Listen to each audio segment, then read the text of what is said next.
Hi, this is ENilhas, and this is my final presentation for supervision and evaluation of school personnel. So first, I'm going to present the facts from the principal's point of view.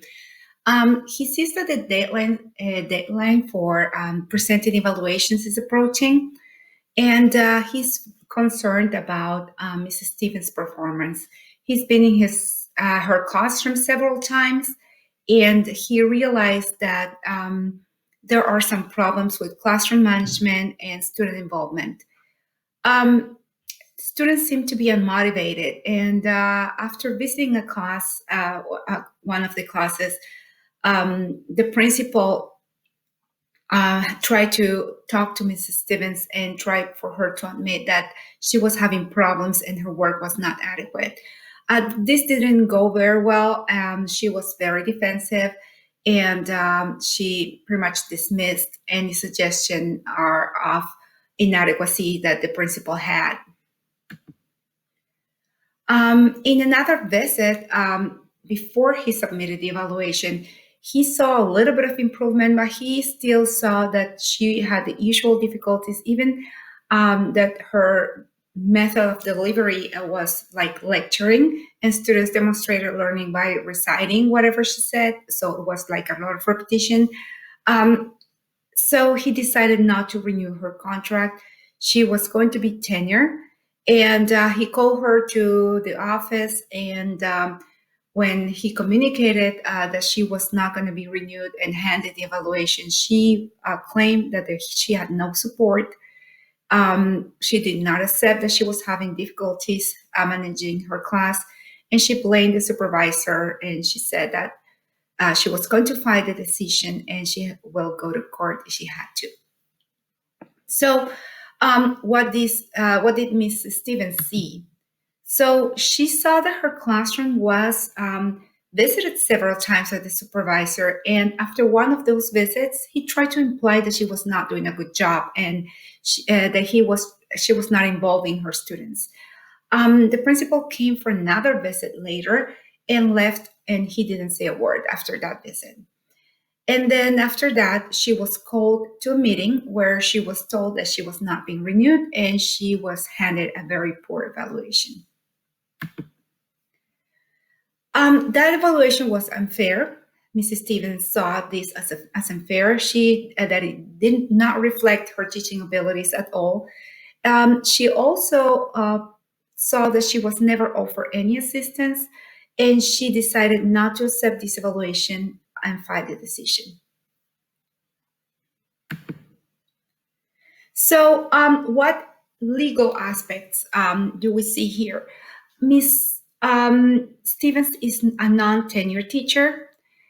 Because of this, she has no right to due process, and the principal has the right to do summative evaluations. And because of her status of being a non-tenure teacher, she has no right to fight this decision. Here in my district in New Hampshire, if a teacher is a non-tenured teacher, he or she could be fired without a reason, and there's no explanation that the principal needs to be offering to this teacher. So within the law, the principal is in the right to choose not to continue with Mrs. Stevens in the school, and she has no right to fight this decision. So if she ever takes this to court here in New Hampshire, that will not go ahead because she has no legal right to fight this decision. However, the legal aspect of this situation is not all of it. We also need to assess this situation under the light of under an ethical light. So teachers have the right, and principals and supervisors have the duty to offer feedback. This feedback needs to be timely and ongoing. It needs to be honest and specific. And we have a problem here because it seems like this first conversation that they had with Miss Stevens, it seems like it took her by surprise. She seems to be surprised and very defensive. It seems that she didn't see this coming. And it seems like she saw this as accusation. So there was not very specific feedback either. The text says that the principal tried to imply and suggest, so there was nothing honest and specific there. It was not descriptive or actionable. He was trying to point out a problem, but he was not trying to um, show her what to do and how to do it. There was not a plan. A plan. There was not a timeline, and there were not SMART goals. So there was nothing specific about this feedback that he gave her for the first time, right before the last visit. And she, of course, she has no targeted professional learning. She was not under the impression that there was something she was working on. She was not visiting classrooms of her peers, other teachers, or she was not offered further reading. There was not mentoring or coaching in process. And we know this because Mrs. Stevens was really surprised to learn about this perception of the principal of her work. So, a summary in one sentence: Mrs. Stevens was fired because of what the principal saw as poor classroom management and poor teaching methodology, while Ms. Stevens stated that she was not offered any timely, specific feedback or given any support or opportunity to improve. So, what are the things that we know about the people? We know that Mrs. Stevens is a teacher. We know that she was hired by the current principal. The text tells us that he was very proud of or happy with the hires that he made, except one, that was Miss Stevens. So that implies that he hired her. She was about to become a tenured teacher. We know that the principal had a poor impression of Mrs. Stevens' performance for a while, that he's been visiting the class and he's been worrying about this. And he was kind of dreading the evaluation. The principal trying to give suggestions that not were well received. What do we know about the place? We know very little about the place. We know that these events happen in the school. We know that events take place in the classroom, outside the classroom, and in the office. But we don't know anything else about where it takes place. The program, we know that she has an excellent background in her subject matter. We know that Ms. Stevens was having trouble engaging her students, and we know that her methodology was mainly lecturing and students demonstrating learning by content repetition. Things that we don't know about the people. We don't know if there are significant differences in cultural or social background that will create a problem in communication between Mrs. Stevens and her students. We don't know if this is a private school that has affluent students and Mrs. Stevens comes from another social class, or we don't know if the students belong to a specific group, like cultural or ethnic group, and Mrs. Stevens is an outsider, and that makes her not being an object of interest or rejected by the students. We don't know. She's new to the town, new to a culture, and she's having a hard time understanding nonverbal communication, for example. This happens with people that come from a different part of the country or from other countries. So we also don't know how was her performance in other positions. We don't know if she was an excellent teacher in other schools and she was successful, or this is a problem that she had before. Actually, we don't know what happened before this year. If she's about to become a tenure teacher in New Hampshire, it would be the 5th year. I mean, it's the 4th year, and the 5th year you become a tenure teacher. So didn't the principal have time to see her before if he hired her or assess her performance before? So this is a very important information that we're missing here. About the place, we don't know where the school is. And if the school is in the west of the country, in the north of the country, northeast, or in Kansas, that makes a big difference. And demographically, too, For example, in my school, over 96% of the students are white. And they have not seen people of other colors. I have in the whole district, I think, um, around in the 3 schools, 5 towns, we have one student of color that is African American, and his fathers are white. So demographically, that's meaningful. So we don't know anything about this school. And we don't know if this is an elementary school or a middle school or high school. We don't know any of that information either. We don't know about the program. What subject is Mrs. Steven teaching? We know that she's good at it, but we don't know. We don't know the grade level.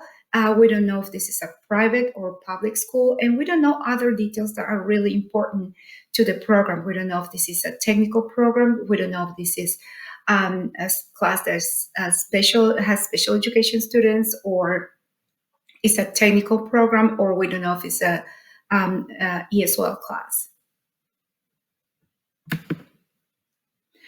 So the Section 5 asks us to analyze what would happen as a consequence of this decision.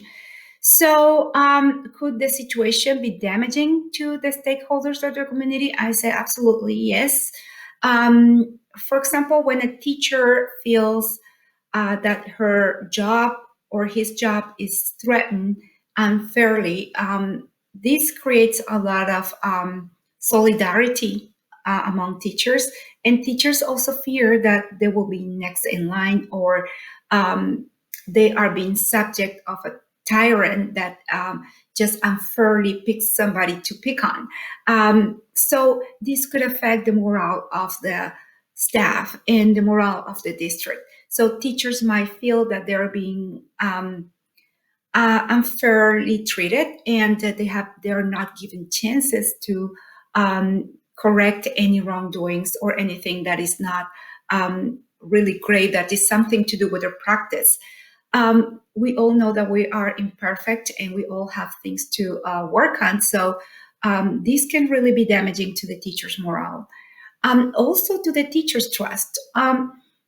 If teachers feel that they are not allowed to be vulnerable, they will shut the doors of the classrooms, and they will hide whatever they need to be hiding from administration, because administration is not there to help them.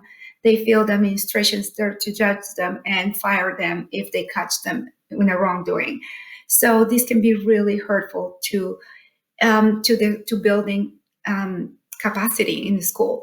And of course, it's damaging to the students. The students are with a teacher that seems like she is not able to engage them in whatever she's teaching, and they're unmotivated. And of course, this hurting their success and learning opportunities. What individuals or groups have an important stake in the outcome? Well, I think the community as a whole, but teachers, whatever the decision is here, will impact greatly the teacher group as a whole group. It will impact the principal image. Here, the principal can create an image as a very moody tyrant, a very weak leader, or somebody that is irrational, that is firing teachers without a right process, or the ability to correct themselves. So students have a huge stake in this outcome, and the whole district, because if the situation is not managed correctly, and it could hurt the district as a whole. So have all the relevant stakeholders been consulted? I don't know. I don't know. I know that it seems like the principal knew that he was in the right. He had the right to fire this teacher because she was a non-tenure.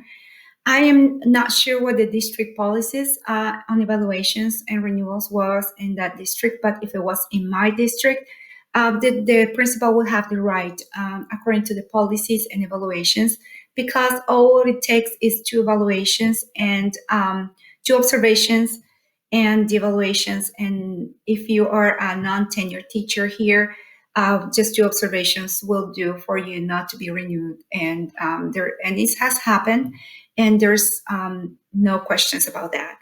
The negotiated agreements that might have between the school board and the teachers union.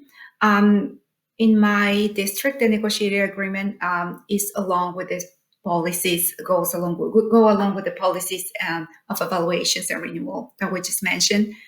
I don't know if there are other building administrators in this building. In my building, there is an assistant principal that does not evaluate or supervise teachers.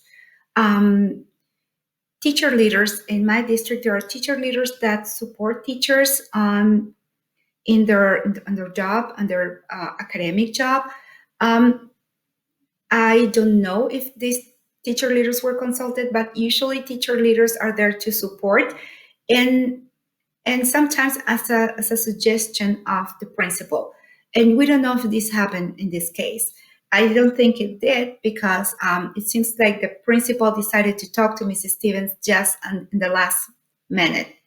And the superintendent, I think it's very important to, if you're a building principal, it's very important for you to let your superintendent know that you're about to fire a teacher, even if this teacher is a non-tenured, just because the bad press this can cause and the backlash this can cause. So the superintendent needs to be ready for this and needs to be able to back you up. So I think that's one of the persons that needed to be consulted in this case, but we don't know if the superintendent was consulted. So can I learn more about this situation? Absolutely. There's so much more I wish I knew. We don't know the student's performance. We don't know if she was a math teacher in middle school or in elementary school.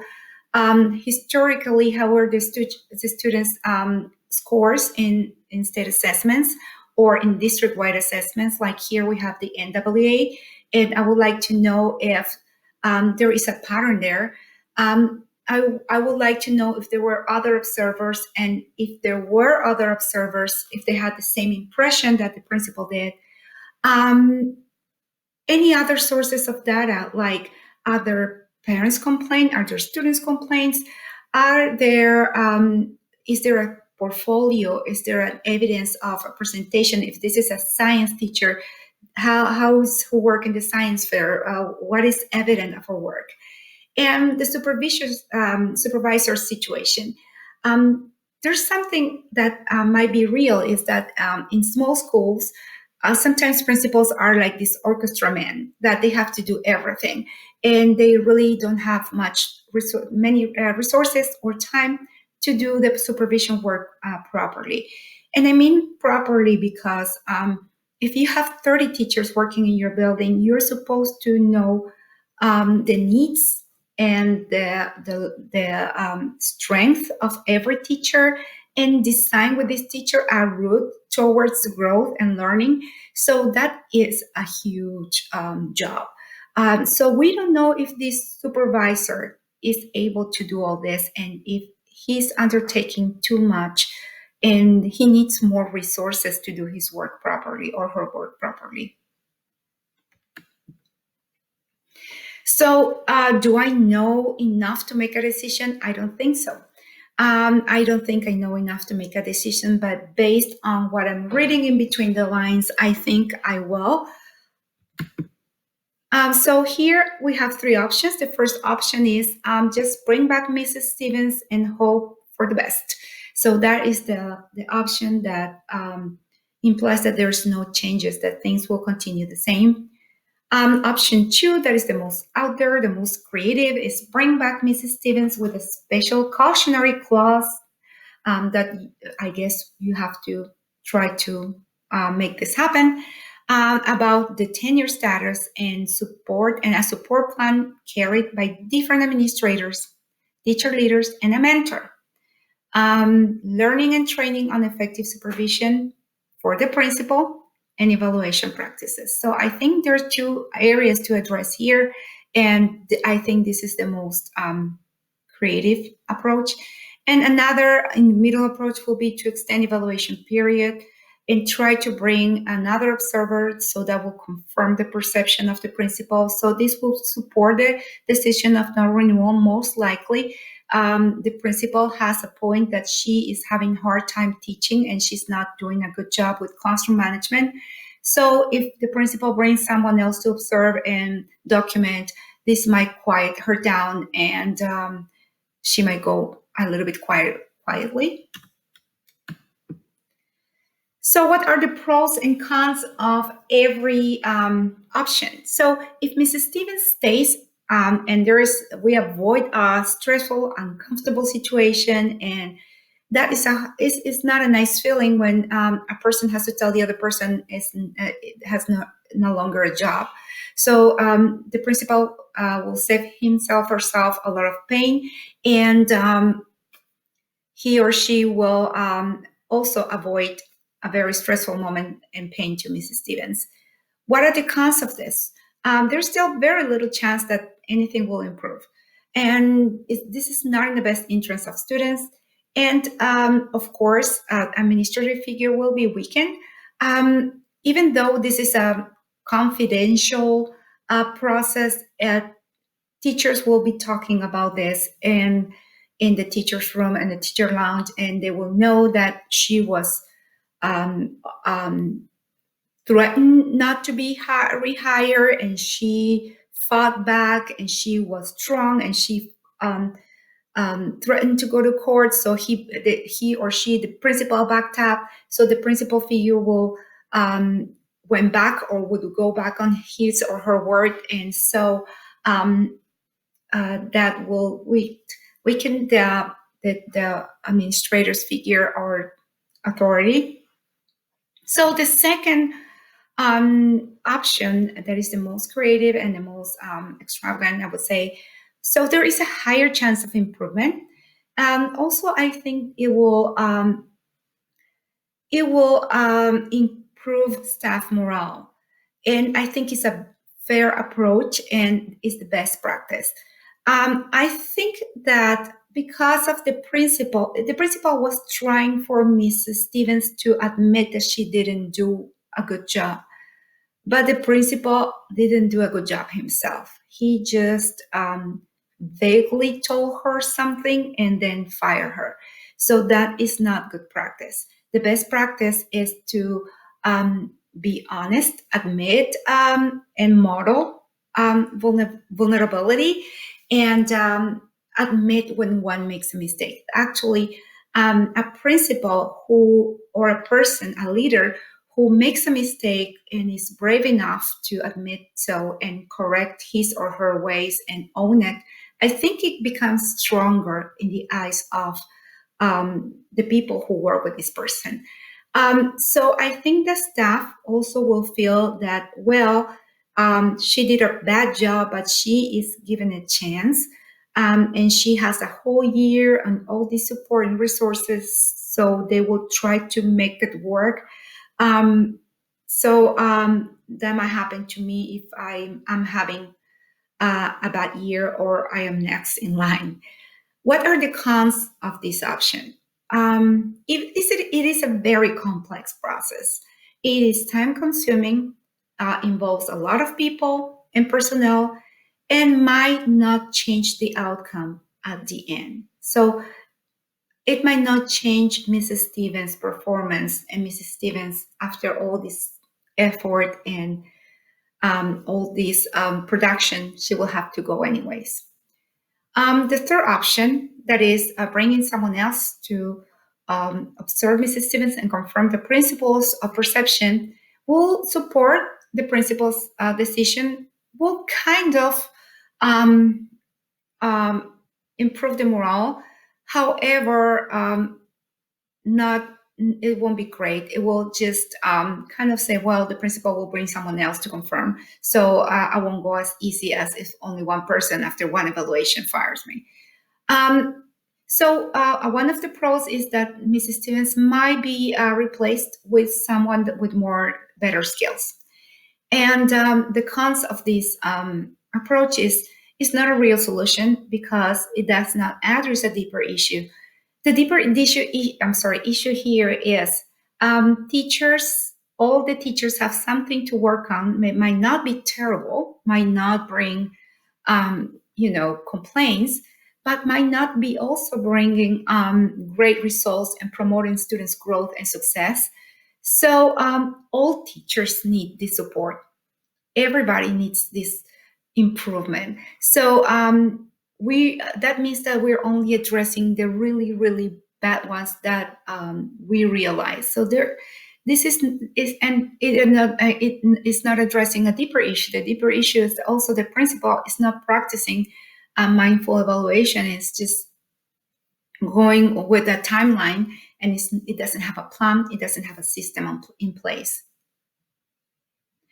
So my decision would be go with option two. That would be bring Mrs. Stevens back for another year, providing pertinent support. And the reason why I am choosing this is because I don't think it's ethical for a principal to try to fire somebody based on her lack of her bad performance without any possibility of doing things right. The principal also needs to model this. The principal um, needs to make things right. This principal needs to reflect and admit that he or she didn't do a great job supervising her. Mrs. Stevens had a point there. The principal told her something, she didn't accept it, and Mrs. Stevens also said something to the principal, and he should accept it. He should say, "You're right. I should have done this, and here is what I'm going to try to. This is how I'm going to try to fix it." So let's see how we're going to implement this. I think the first step to do this, we need to design a clear expectation, a plan with clear expectations and possible outcomes. This needs to be really specific. I know that sometimes when we go into a classroom and we see some things that are not good all over the place, well, we need to zoom in and try to find one thing we need to improve and focus our attention and draw a plan with this goal in mind. So we need to have honest conversations with the people involved. So Mrs. Stevens needs to know that the principal is admitting that she's right, and he needs to start a conversation when they both are listening and they are being honest. I think Mrs. Stevens was being defensive, maybe not professional, but she was being defensive because she was being threatened, and she was in a very incredibly stressful situation. So I think this conversation needs to start repairing that relationship. The superintendent needs to be involved because I'm sure this principal will need help. Will need help with learning how to supervise better and how to support his teachers better, but will also need resources.